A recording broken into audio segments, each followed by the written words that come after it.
मराठा समाजासह इतर समाजाला आरक्षण देण्याबाबत असो अथवा कर्जमाफीचा प्रश्न असो, याबाबत साधे पत्रही दिले नाही. त्या राजू शेट्टींची कुंडली काढण्यासाठी तोफा धडाडत आहेत.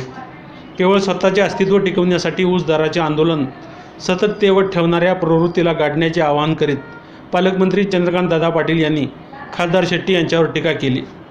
शिरोळ तालुक्यातील सैनिक टाकळी येथील सैनिक कल्याण मंडळाच्या आवारात हातकणंगले लोकसभा मतदारसंघातील शिवसेना उमेदवार धैर्यशील माने यांच्या प्रचार शुभारंभ प्रसंगी आयोजित सभेत प्रमुख पाहुणे म्हणून पालकमंत्री पाटील बोलत होते. अध्यक्षस्थानी कृषी राज्यमंत्री सदाभाऊ खोत होते. प्रारंभी येथील शहीदवीर जवानांच्या स्मारकास अभिवादन करून मान्यवर व्यासपीठावर आगमन आले. यावेळी वीरपत्नी अर्चना अर्जुन बिरंगे व सुलाताई रावसाहेब पाटील यांच्या हस्ते नारळ वाढवून प्रचाराचा शुभारंभ करण्यात आला.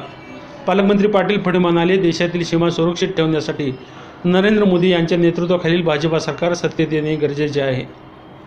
लोकसभेतील प्रत्येक मत महत्त्वाचे आहे. त्यामुळे युतीच्या उमेदवारांना मतदान करण्याचे आवाहन त्यांनी केले. सदाभाऊ खोत म्हणाले, शेतकऱ्यांचा नेता काँग्रेस राष्ट्रवादीच्या वळचणीला गेला आहे. त्याचा हेतू बदलला आहे, तसा चिन्हही बदलले आहे. ऊस आंदोलनात ज्यांनी 2 शेतकऱ्यांवर गोळीबार करून बळी घेतले, त्या पक्षाबरोबर जाण्यापूर्वी बळी गेलेल्या शेतकऱ्यांचे जीव आणून द्या. तालुक्यातील 5,000 हेक्टर क्षारपट जमीन सुधारण्याचा संकल्प केला असून ते पूर्ण केल्याशिवाय स्वस्थ बसणार नाही. उमेदवार धैर्यशील माने म्हणाले, स्वाभिमान बाळगायला अडचण नाही, मात्र ते टिकवता आले पाहिजे. स्वर्गीय बाळासाहेब माने, निवेदिता माने यांनी कधीही स्वाभिमान गहाण ठेवला नाही. मीही स्वाभिमान गहाण ठेवणार नाही असे सांगत मी कोणावरही टीका न करता विकासाचा व कामाचा मुद्दा घेऊन लढतो आहे. एक वेळ संधी द्या, असे आवाहन त्यांनी यावेळी केले.